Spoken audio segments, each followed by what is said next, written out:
Hey everybody, it's Sarah and welcome to my Vlogust travel hacks video.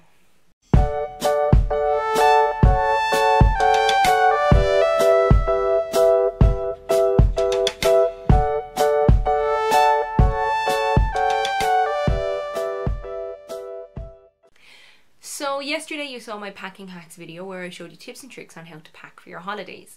Well, today I'm going to do some travel hack videos. Now these are handy for not just travelling on holiday, maybe if you go on a road trip, they're handy for travelling to another country, and they're handy just in general if you're going somewhere and you're not really familiar with the place. So let's get going. Tip number one is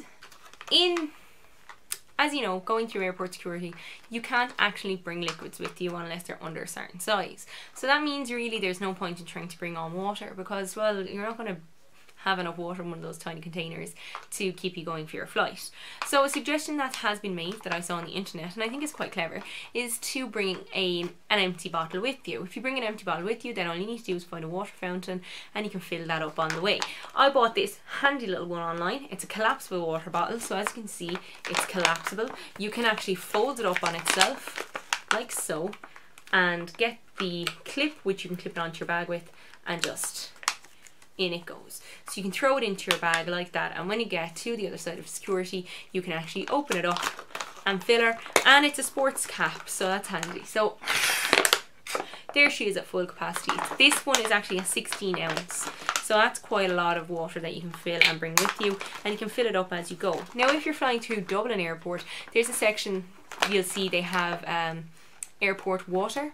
So the Dublin Airport, instead of having to go to the shop and pay for the water, they have water there in the airport, and all you need to do is you can take the water and you can go if you don't want to, or you can give a €1 to €2 donation into a box that they have. Now I know sometimes you might not have loose change on you like that, or you might be in a rush, so what you could always do is grab the water, get going, because you don't have to pay for it. I know that sounds bad, but maybe then when you get home, donate €1 or €2 to a local charity, or you know, not €1 or €2, maybe donate a tenner or something. You know, don't be cheap. It's to a local charity. It's just an idea of something that you can do, and it's handy. If you bring one of these with you, you'll have it the whole time. Once it's full, then you can actually clip it onto a bag or your belt or whatever, and you'll have it with you for your entire holiday. I think this is a great buy. I got this one on Wish and it was like really cheap, but you can buy them in other places like Amazon and eBay as well. The next travel hack that I have for you today is to bring one of these with you. So you're probably looking at this going, Sarah, what on earth is that? Well, this is a collapsible water bottle. That's a collapsible water cup, I should say. That's right, it's a little cup. It's got a little lid on it, so you can go like so. But it's handy if you're traveling and you want to just have a tiny, and it is tiny, well actually it holds quite a substantial amount. It doesn't look it, but it does actually hold a good amount, and you can drink from it. Or if you're going camping or something, it's handy to have it with you. You could also use it for, you know, toothbrush and, you know, spit out water and stuff like that. So it's just a handy little thing. Again, you can get these online for very cheap. This particular one has a little hole in the top, as you can see, and you can fold it up and pop it onto your keychain, pop it onto your backpack, what have you, and you have an instant cup. My next travel hack, which is travel hack number 3, has to do with when you're booking your flights. So if you're booking your flights, you should enable a private browsing on your laptop, because when you go into any website, Airline, Ryanair, what have you, you type in what flight you want, you check it, and then you go, you know what, I'll check somewhere else and see can I get it cheaper. And you'll keep doing that, and you'll go around and around in circles. And what can happen is it remembers the private. If you don't have your browser private, it will remember what website you were on. Airline will be able to say, right, well, this person's already checked them, and they'll go with the price, and they can actually raise the prices. So to keep your prices down low, either enable private, so go into incognito mode. Maybe if you're using Google Chrome, you could clear your browsing data and then go back in to do it a second time, and keep doing that every time you check flights, and that will keep them at the lowest rate for you, and you can get the best deal possible. Travel hack number 4. This is a handy one. Most of the hotels that you're going to be staying in nowadays have been updated, so they have those flat screen TVs. What you might not know about flat screen TV is a lot of them have a USB connector in the back. And why is this handy, you might say? Well, more than likely you've got a smartphone or iPhone, and those actually connect through a USB charger. So if your phone is going dead and you don't have your charger with you, but you do have your cable, you can plug it on into the TV right there and then in the hotel room.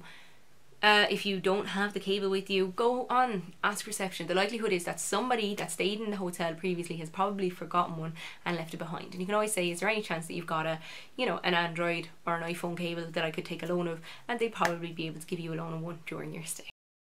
Now, another option, speaking about phones, my travel hack number 5 is to get one of these. So you're probably looking at this going, Sarah, what is that clunky thing that you have?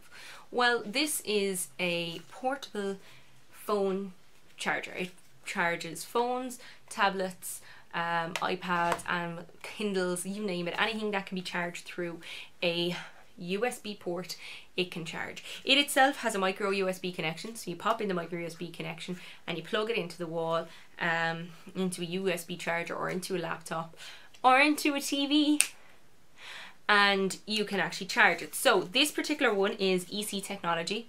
It has 4 lights that light up on the front. There's a button on the side that you push to turn on, and when you push it, the 4 lights will light up. Now, as you can see, I only have 3 lights lit up. What that means is that there is 3 lights left of power. So I've used it a couple of times, and so one of the lights has gone down. They say that you can use it up to 8 charges, I think.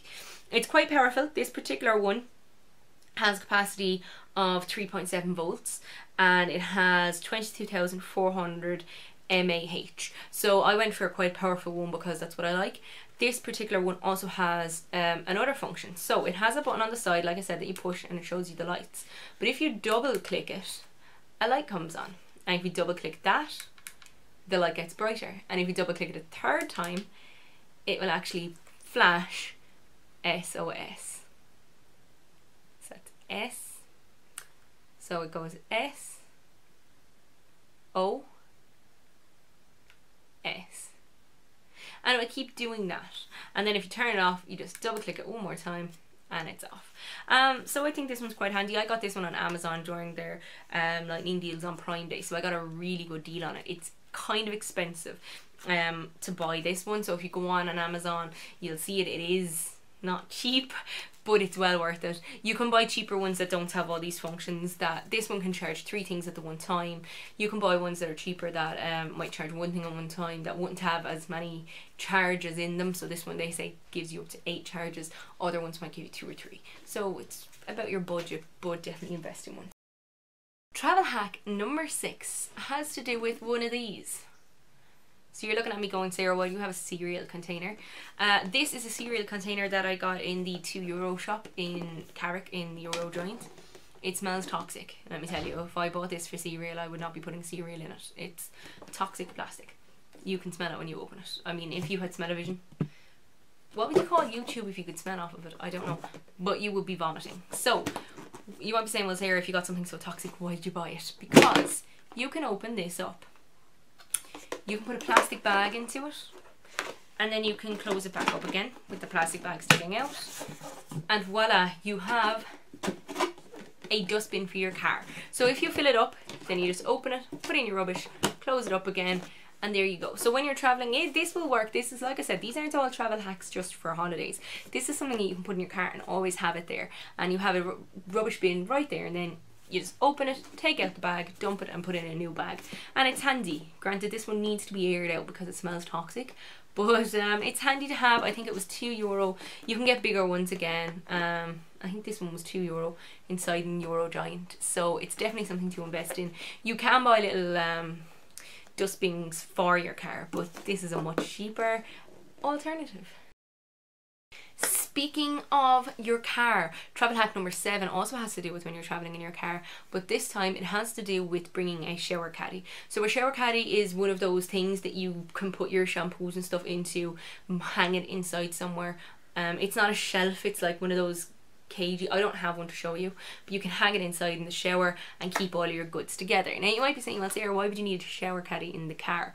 Because if you're traveling on a journey with a couple of people, yes, in the front you might have space to put your drink, you might have space to put your food, but if you're traveling with people in the back, there isn't really much space to put things, maybe in the doors and that, but that's it. If you bring a shower caddy, you can hang the shower caddy on the handle on the door, where, you know, the one up here above the window, and you have a ready-made snack centre, so you can put crisps and chocolate bars and drinks. You'll hold cans and bottles and everything, and you have it. There's your ready-to-go snack station for the car. A good travel tip if you're going on a long journey. Travel hack number 8 has to do with when you're going to somewhere new. Or you could be going to somewhere where it's not new, but you're not quite familiar with it. Sometimes when you go to a new city, you park your car and then you're like, where the heck have I parked my car? Well, all you need to do is go into Google Maps on your phone. If you go into Google Maps on your phone, you can put a pin, locate where you are, put a pin on it, and bada bing, bada boom, there you are. When you go to look for your car later, you can then locate the pin on Google Maps and it'll bring you back to that spot. The other thing that you can do is take a picture of somewhere on the street, something that, you know, if there's a shop or a signpost or something, and you can take a picture of that using your phone. And again, that's another way that's handy for you to be able to find where you're parked in an unknown city. If you do the pin on Google Maps, it's handy because then you can just go into Google Maps, as long as you have data, obviously. You can go in and you can go to that find that destination, and it'll show you a route of how to get to it. So I mean, you know, it happens to the best of us. We can get lost in cities that we don't know. Travel hack number 9 has to do with Google Maps yet again. So if you're using Google Maps but you don't want to use up all your data, another option that you can use is you can go into Google Maps and put OK Maps, and it will save that map on your device, and later on you can go into your gallery and find that. Now that's handy for if you were going to another country where you knew you wouldn't have data. You can go into an area on Google Maps, save that area by saying OK Maps, and you can use it later when Google Maps is offline, so you don't have to be worrying about international data rates or trying to find a Wi-Fi. Travel hack number 10 has to do with your mobile phone again, however in a very, very different way.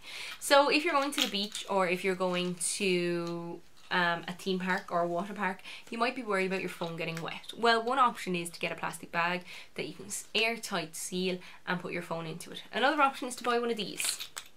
So this is a bag that you can seal, and your phone will you'll continue to be able to use it. You can go in, you can do everything that you need to do. It's specially made for mobile phones so that they're still responsive to touch.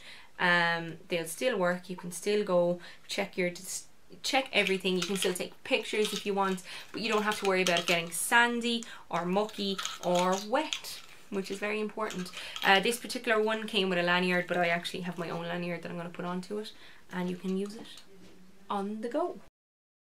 Travel hack number 11 has to do with your passport. So when you're going on holidays, you would always bring your passport with you if you're going to another country, and possibly an itinerary of where you're going, you know, your details about your hotel, everything like that. It's handy if you've got one of these. You can pack everything up in it, you know. I got this online. You can put in your passport, you can put in your boarding pass, any other information. It even has a handy little place for a pen. But what happens if this goes missing? What do you do? Well, one option is that you can scan and save in another place your copy of your itinerary, your boarding passes, everything like that. You could take a picture of them on your phone and have them saved on your phone, and at least should something happen that they go missing, find your nearest, you know, police station or your embassy, and at least then you'll know that you have all of your information, you have proof that you are the person that you say you are. You know, again, this isn't something that's going to happen for everyone, but you know, you have to prepare for the unexpected when you're on holidays, especially when you're somewhere where it's not Ireland. If you're in another country, take a copy of your passport and save it somewhere. Travel hack number 12. We're heading back to phones again. I know our lives revolve around them, what can I say? So, you're on an airplane. Maybe you're on a long haul journey and your screen doesn't work, or maybe you're on a short haul journey where you don't have a screen. One option is to get a bag and put your phone into it. Now this baggie wouldn't probably work for it, but I don't have another bag to put it in. So you get a bag that's bigger than your phone, but that can be sealed. And you know where the tray table goes down? That little thing? You clip it into it so that your phone can stay there. Okay, Sarah, what do you need that for? You might be asking. Well, then all you need to do is load a movie onto your phone and you've got your own little ready-made TV right there and then on your flight. It's handy because you don't have to worry about there being an interruption to it, and it's right there and then. And if you have one of these, well, then you can charge it while you're doing everything and you don't have to worry about wasting your battery.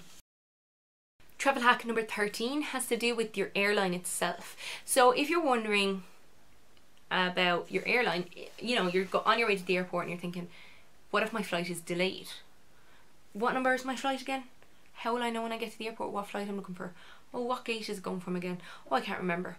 All you need to do is Google. So you can Google the name of the airline and the flight. So if you were flying to Paris via Charles de Gaulle, you could type in Aer Lingus, Paris, Charles de Gaulle, and I'm sure it would show you there and then the times of your flight and everything like that. If you're flying with Aer Lingus, you can book in up to 30 days before you go for certain destinations.